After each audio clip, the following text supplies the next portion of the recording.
Magandang araw Pilipinas, ako po Sen Yui ng What's News. Multa sa iligal na paggamit ng EDSA bus lane, tataasan.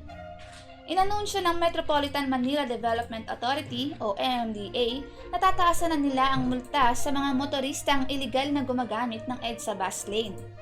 Ang dati ay 1,000 pesos na multa ay magiging 5,000 pesos na multa sa unang paglabag.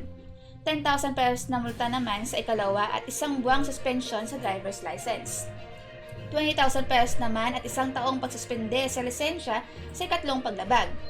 30,000 pesos naman at pag-revoke ng driver's license sa ikaapat na offense. Magkakaroon muna ng information campaign bago ito ipatupad. Paalala ng MMDA, para lamang sa bus at emergency vehicles ang bus lane. Pinag-aaralan din ng hensya ang 7 a.m. to 7 p.m. number coding na walang window hours. At para pag-usapan tungkol sa balita niyan, makakasama po natin ngayon sina Kuya Yeri, Gama at Popoy. Yan, long time no see. Hello. Parang sounds pala. Oo, Parang maliit pa rin yung maliit pa rin. multa. Kasi ang mga 5,000. dumadaan dyan ay yung mga naka-SUV, mga... Naalala ko nga dati, sakay ako ng carousel, nabangga nung bus yung biglang sumingit na SUV. SUV. Siya pa'y galit. Na pumasok. Pumasok siya bigla, kaya nabangga siya nung bus eh. Dahil galit. And karamihan sa mga yan, mga ano rin, mga medyo, sabihin natin nasa... Mataas ang upuan. Yayamanin. No? Oo. Yayamanin yung matataas bari-bari lang sa kanila yung 1,000. Buti Kaya- hindi naglabas din ng ano yun eh, no? Kasi Kaya- madalas yung mga ganun parang entitled eh. Entitled sila. Kaya feeling nila, yung lane na yun, ginawa para sa kanila. Oo. Yun yung ano eh. Tapos, syempre, dahil 1,000 lang yung multa noon, Tsaka parang yung ano, Tsaka yung may mga calling card ng mga general eka. oo. Oo, para ano, Tawagin ko nga kasi ano. kahit nakailang offense na eh, no problemo. Tapos pag sila pa yung kunwari naka-disgrasya, sila pa yung magpapaka-authorize. Kaya dapat yata dyan, ano eh, wasakin yung joke na. Hindi, Impound. hindi, dapat may consequence ng mabigat, malaki. Para sa akin dyan yung suspension ng Lisensya. lisensya. Kasi magpapait lang yun ng sasakyan. Yes. Oo. Di ba? Kung sino yung nagda-drive, yung nagmamaneo, o yung nag-utos na Oo nga pala. Kasi lagi madalas sila sabi, pag kunwari nahuli ka na, sasabi, hindi sa akin yung Pero ang ano naman, yung lisensya naman yung may revoke sa fourth offense. Sa problema lang, Ikaapat sa pa eh. ikaapat Oo. na offense pa, Malamang. Hindi ko malamang. mahuhuli. may 3 beses ka pang ano. Tsaka kung may, kung mataas ang katungkulan, o di kaya may power, mabubura lang nila yung offense nila eh. Laging first offense ang mangyayari. Kaya nga dapat yung parusa dyan, gano'n na agad, medyo tataasan na nila yung parusa. Yung 5,000, malaki yung tinalon mula 1,000, pero hindi siya sapat kasi, yun nga, karaniwan ang dumadaan doon, hindi naman yung mga ordinaryong motor, yung mga jeepney driver, yung mga hindi naman yun eh.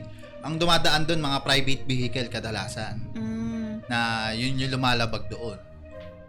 Kaya dapat lang siguro na medyo taasan pa ng konti. Yung sa na yun, sa Yung sa bus lane, ito yung sa di ba? Hindi lang to yung sa may nagsasakay na hanggang doon tuloy-tuloy ito hanggang sa may kung saan may traffic. ano yun, buong EDSA yun. Oo. EDSA carousel. Yun. So marami talaga doon. Dumaan. May mga open, may mga kasi, may mga nalulusutan. Yung EDSA carousel kasi may harang talaga yun. Pero merong mga bukas na yun na pasukan ng ng bus. May mga puwang yung ibang Pero yun nga, dahil nga pinapasok din ng dito. Pero may nakakatawa nga nangyayari dun eh. Oo, sa may bakit? carousel na yun eh. Oo. Kasi minsan, dahil yun, puro bus yun, minsan pagbabaan, syempre pila-pila sila dun. Ang nangyayari, yung mga pumapasok sa loob, naiipit sila sa loob. Meron Oo. meron yung nabalita nun eh, yung pumasok yung isang SUV ata isa sa Oo. Tapos nung nakita nung nagtuloy-tuloy, ate may 20 bus yung nasa harap niya. Hindi naman siya basta-basta makakaalis doon. Kasi ipit siya doon. May bus sa likod, may bus sa harap, tapos may harang sa gilid. Di huli siya. Huli talaga siya kung yun nga nakakatawa eh. Bakit nila pinapasok yung nila doon? Alam naman nila na ganun bus yung lane sitwasyon doon. No? Nasa dalawa lang yan, either sumubok mag-shortcut or hindi alam yung baguhang driver at di alam na bawal doon. Bawal dumaan doon. Madalas kasi yan, tumiiwas talaga sa traffic. Oo. Kaya lang, pag naabutan nga sila nung doon sa malapit sa babaan, ganun, medyo masikip na doon sa lane na yun. Lalo pa kapag malapit na sa mga mall. Maraming yun. hinto. Maghihinto, tapos yun nga. Medyo masikip na doon dahil mahaba na yung pila doon. Pero after naman doon, makakaluwag na ulit yung mga bus. Kasi may mga part talaga doon na butas talaga yung harang Lalo na kung, di ba, meron pa isa yung parang may flyover, ba yun? Flyover. Okay, di ba, minsan walang harang yun Nakita lang ako doon. Yan. Kaya talagang nakakatawa yung iba na pumapasok pa dun sa bus lane. Although, yun nga, kasi nga, may convenient Tatlo na talaga. nga yung lane nila sa EDSA. Yes. Dapat nga, baliktad, mas marami dapat ang Sa ang bus lane lane. ng... Oo, kasi mas marami pa rin na nagko-commute ng... Public transport Pero syempre, magbabago lang naman yan kapag may maayos na public transportation. Yung yung pinag-aaralan niya ng MMDA na yung 7 a.m. to 7 p.m. number coding na walang window hours. Ano ibig sabihin na walang window hours? Ano yun? Dire-diretsong...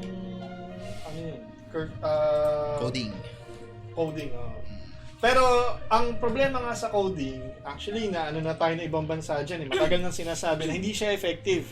Kasi, nung pinatupad yan noong 90s, halimbawa, meron kayong 100,000 na kotse na dumadaan sa EDSA araw-araw. Nung pinatupad yan, dadagdagan pa siya lalo. Kasi, yung may mga sasakyan na hindi pa pwede sa isang araw lang naman, buwibili ng pangalawang sasakyan. Diba? Na iba yung, Na iba yung plaka. So, imbes na bumaba yung volume ng sasakyan sa EDSA, nadodoble siya sa mga araw na hindi coding. Kasi dalawang sasakyan na pwedeng dumaan ng ng ibang ng 5 araw. Di ba may coding ba pag Sabado? Meron di ba? Meron din ata. Linggo lang ata ang wala. 5 araw nakakadaan ng Yung lalo pa kapag linggo kasi walang coding pag linggo. So mas marami yung bulto ng sasakyan. So hindi effective for the longest time. Oo. Pero Pero dati may color coding pa. Ano ba yun? Di rin siya nagtagal Alam ko Kaso nagkaroon nun eh. Pag tinanggal ang coding na yan, di ba malalong mas mag-traffic? Hindi, kasi ganito. Kaya nga lalong nagka-traffic, ayan, sa inyo, hindi ka nakikinig. Dahil nga dun sa pagpapatupad ng coding scheme. Kasi nga, nadagdagan nung dahil bumili ng mga ng pangalawang sasakyan yung mga tao. O, halimbawa, yung isa mo sasakyan, hindi pa pwede ng Monday. Yung pangalawa mo sasakyan, hindi pa pwede ng Tuesday. Pero yung pareho mo sasakyan, pwede ng Wednesday, Thursday, Friday, Saturday. Plus yung isang sasakyan mo lang hindi pa pwede pag sa isang araw lang. So, nagets mo mas dumami yung bulto ng sasakyan na Kasi pwedeng gamitin ng iba yung sasakyan mo. Oo. Tapos magiging dalawa yung nyo ngayon. Magiging parang iba yung kotse mo kada araw. Kaya Hindi. dapat dyan, una, marami tayong kakilala, lalo na yung mga kakilalang may sasakyan. Na, bawa yung mga kuya ko dati pag umuwi. Nung nagkaroon ng MRT, iniiwan nila yung sasakyan nila sa let's say sa ano yung tawag doon? Yung mga car park na Mga multi-level, tapos Ah. pagbabayad lang ng per hour. And then mag-MRT sila, tapos magkikita kami halimbawa, usually sa mga mall na within the train line, like Shaw, Ortigas. So kumbaga imbis na sumuba sila sa traffic. Yes. So para bitiwan ng mga tao yung sasakyan na minsan isa lang naman ang laman, bigyan mo sila ng option na na mas mainam. Para nga sa akin, mas limitahan dapat yung yung mga may sasakyan. Kahit kami, pamilya namin, 2 sasakyan ng pamilya ko. Pero mas pipiliin ko na mag-commute Lalo na pag sa Maynila. Di ba nga ako, dati meron akong driver's license, ngayon di na ako nagdadrive, di ba? Oo. Kasi una, nakaka-stress. Lalo na magtatrabaho, tapos magmamaneho ka pa. Imbis na yung lahat ng energy mo, ilalagay mo sa trabaho mo, kakainin pa yun ng pagdadrive.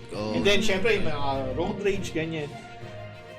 And kumbaga, mas bigyan ng priority yung public transportation. Like yung mga train lines, dagdagan ng mga tren. Yung bus, dapat nga dyan, dalawa yung lines ng carousel Bus Dalawang lane. bus lane, oo.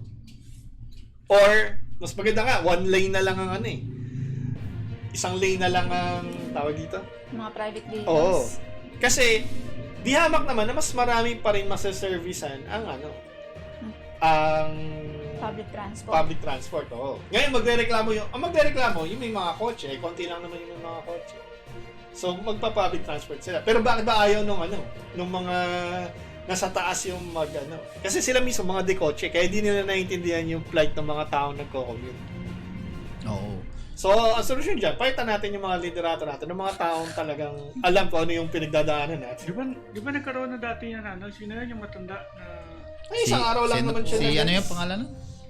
Si Panelo. Tapos sabi ko, kakayanin. Yun nga, kasi isang beses lang niya ginawa. Tapos lumuwag pa yung niya. Dahil tawag Hindi dito naman VIP. rush siya sumuba. So, na-defeat yung purpose. Pero, doon sila magaling. Doon sila sanay sa mga ganong wala kakwenta-kwentang mga palusot nila. Kung dagdagan nila yung yung tawag dito, yung MRT, tapos syempre dagdagan din nila yung oras nung takbo ng MRT. Kasi ang MRT hanggang 10 lang ba? Tama ba ako? Tama ba? Sa MRT? 10 ba o 9? Alam ko 10 yung naabutan ko sa LRT, 10 yung naabutan ko. Pauwi ako. Yun. Kasi ang uwi naman ng hindi lang naman madalas alas 6 lang. Yung iba umuuwi talaga alas 10, alas 11, lalo yung yung mga pumapasok. Actually, mga pumapasok sa call center na napakarami sa Ortigas, sa Pasig. Yung papasok ng alas 9. Oo. Yun, papasok sila alas 10, ganun. Kasi ang pasok nila alauna. Night shift. Tapos ganun, night shift.